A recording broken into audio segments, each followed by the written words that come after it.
Olá, boa noite, bom dia ou boa tarde, queridos irmãos em humanidade. Estamos retornando com o projeto Textos que nos fazem refletir, cujo escopo fundamental é a replicação de primorosas mensagens que nos eduquem, motivem e nos façam refletir, possibilitando, quiçá, uma mudança de atitudes para melhor. Antes, porém, quero esclarecer que hoje, especificamente, transcreverei ipsis literis os ensinos constantes da 15ª edição, Editora LAC, 2013, do livro Obras Póstumas, de Allan Kardec, cuja tradução é a de João Teixeira de Paula, com apresentação e notas de rodapé de J. Herculano Pires. Lembro a todos que estudamos no vídeo anterior os itens de 33 a 36. Portanto, nosso estudo sequencial continuará sendo no inciso 6, primeira parte, manifestação dos espíritos, os médiuns, itens de 37 a 44. Iniciemos, portanto, sem mais delongas, o nosso estudo de hoje. O nobre codificador de nossa doutrina espírita, Allan Kardec, escreveu no item 37, abre-se aspas, os espíritos podem manifestar-se de maneiras infinitamente diversas, mas não o fazem senão com a condição de terem uma pessoa, médium, apta a receber e transmitir esse ou aquele gênero de impressões, segundo as aptidões do mesmo grau. Segue-se que umas recebem impressões que possam ser impossíveis para outras. Desta diversidade de condições individuais procede a variedade de médiuns. Bem, irmãos, eu, Joselício, faço aqui um primeiro à parte, dizendo que Chico Xavier era um médium excepcionalíssimo, dotado de todas as mediunidades, todas as aptidões. Inclusive, ele, às vezes, quando estava psicografando, acontecia que escrevia com ambas as mãos, ao mesmo tempo, sendo que numa mão escrevia num determinado idioma e na outra vinha outra mensagem no outro idioma. E é bom lembrarmos que Francisco Cândido Xavier, o querido Chico Xavier, tinha como instrução apenas a 4ª série primária. No item 38, Allan Kardec irá nos dizer que nem sempre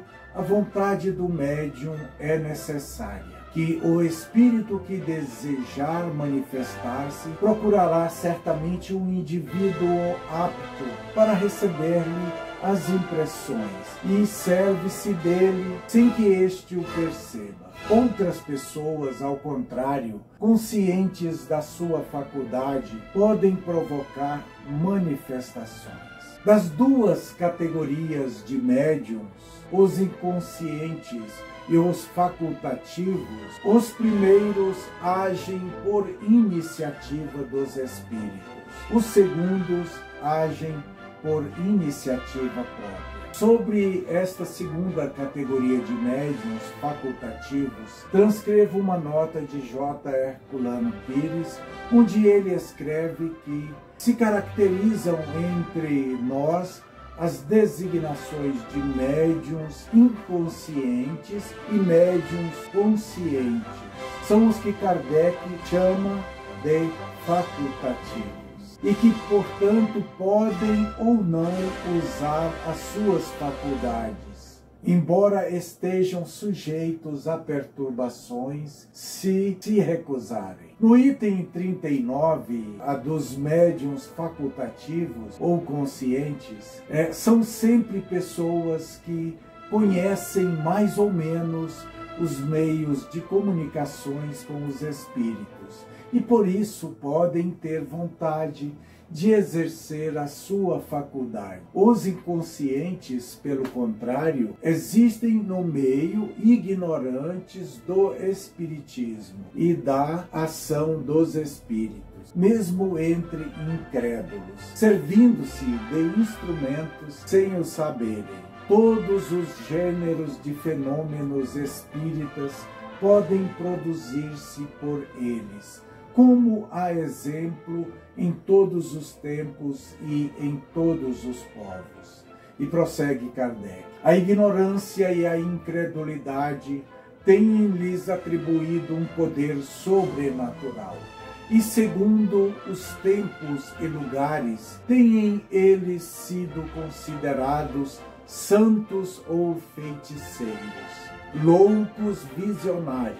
O Espiritismo descobre neles a simples manifestação de uma faculdade natural. Então Kardec, continuando, irá nos dizer no tópico 40 a respeito das diversas categorias de médiuns, que elas se distinguem principalmente em médiuns de efeitos físicos, sensitivos ou impressionáveis, nos auditivos, falantes, videntes, intuitivos, sonâmbulos, curadores, escreventes ou psicográficos, e que só descreveria, aqui, neste tópico, os mais essenciais, podendo quem se interessar recorrer ao Livro dos Médiuns para maiores esclarecimentos. No tópico 41, prosseguindo, teremos, conforme as instruções de Kardec, os médiuns de efeitos físicos. E são esses, mais particularmente, aptos para a produção dos fenômenos materiais, quais sejam o movimento dos corpos inertes, os ruídos, o transporte, a elevação dos objetos, etc. Esses fenômenos podem ser espontâneos ou provocados. É só esclarecendo, espontâneo é quando os próprios médiuns, em determinado recinto, nem sabem que estão provocando estes fenômenos de ruídos, de elevação de corpos, de transportes, etc. Fenômenos físicos, E prosseguindo, Kardec irá nos dizer, mas sempre requerem esses efeitos físicos concurso voluntário ou involuntário de médiuns dotados dessas faculdades especiais. E Kardec ainda assevera que o agente espiritual dessas manifestações é geralmente de ordem inferior.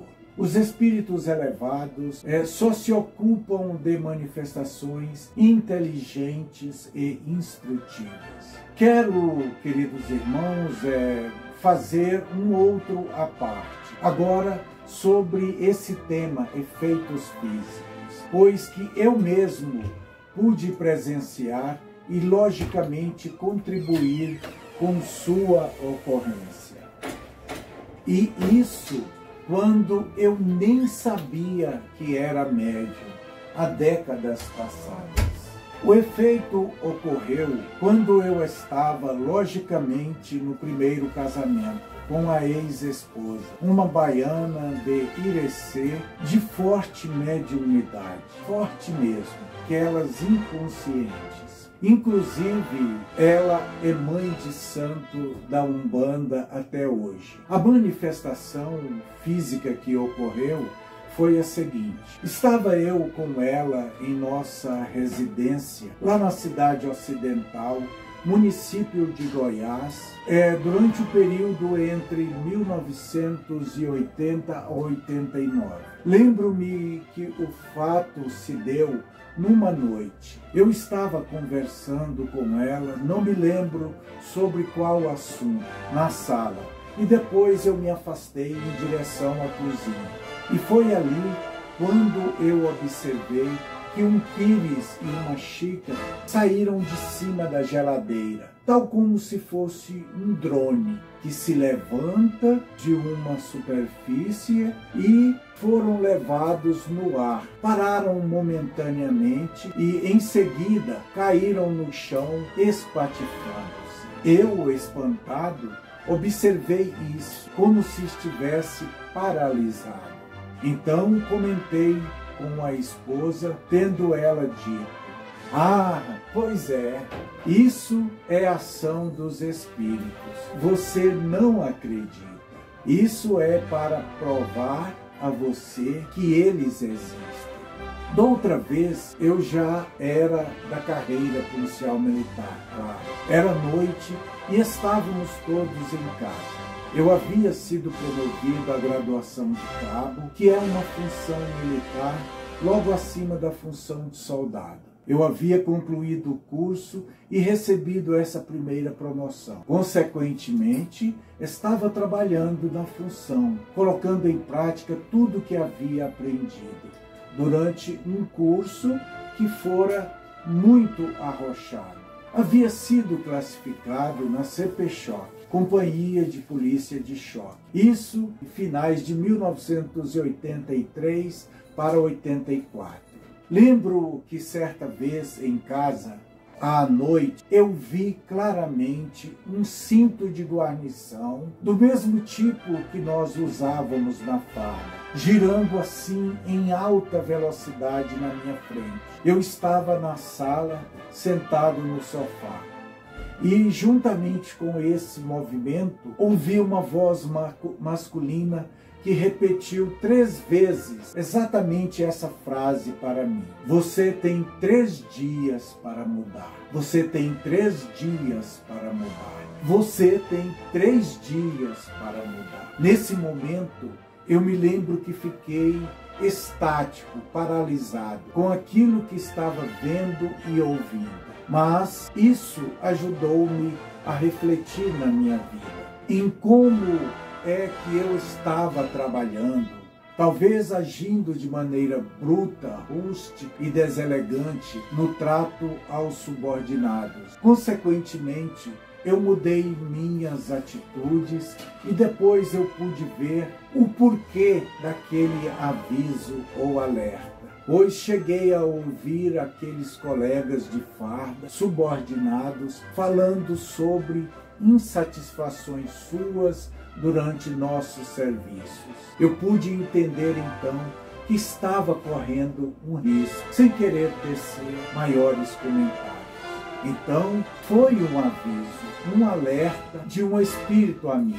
Então, depois disso, e agora atualmente, posso afirmar que nessas manifestações físicas não existem só espíritos de má índole. Tanto que no ano seguinte, 1984, eu fui aprovado num concurso e concluí o curso de formação de sargentos.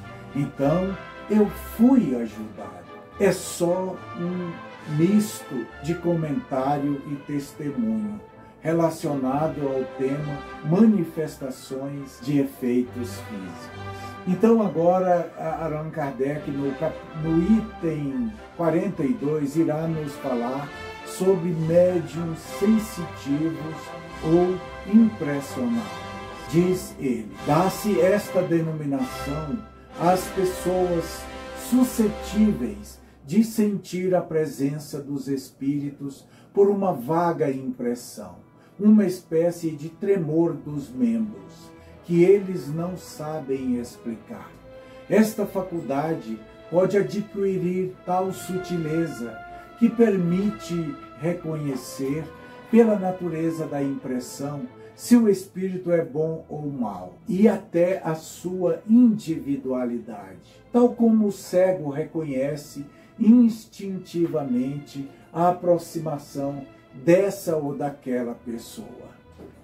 Um bom espírito, prossegue Kardec, produz impressão suave e agradável. A de um mal, ao contrário, é penosa, asfixiante e desagradável, produzindo inclusive a sensação de coisas imundas. No item 43, médiuns auditivos, Kardec irá nos ensinar que estes ouvem a voz dos espíritos, médiuns auditivos, às vezes como um som íntimo em sua cabeça, que percebe em seu interior. Outras vezes, como a voz de uma pessoa viva, voz clara, distinta, que vem do exterior. Os médiuns auditivos podem manter conversa com os espíritos, quando estão habituados a comunicar-se com certos e determinados espíritos, reconhecem-nos imediatamente pela voz.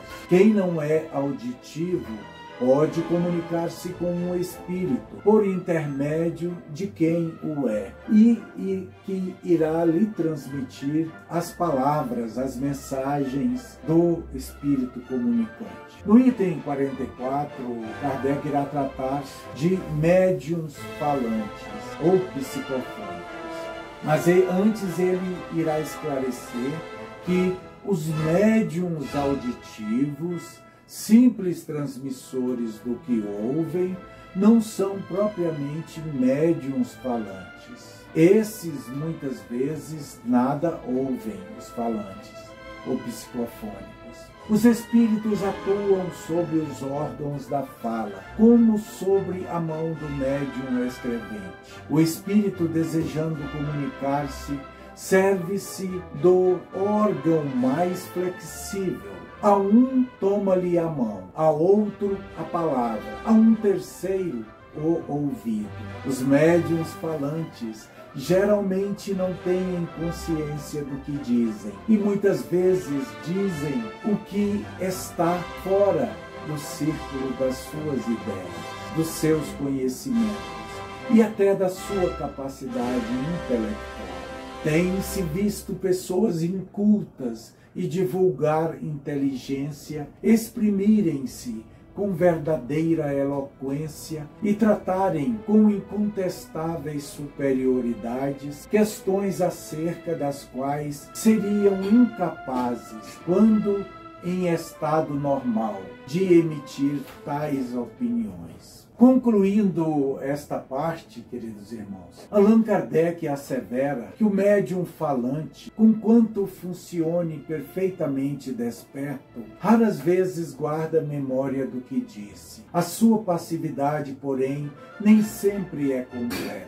Alguns têm a intuição do que dizem no mesmo momento em que falam. A palavra destes médiuns é um instrumento de que se serve o espírito, com quem uma pessoa estranha quer entrar em comunicação, como faria por intermédio de um médium auditivo.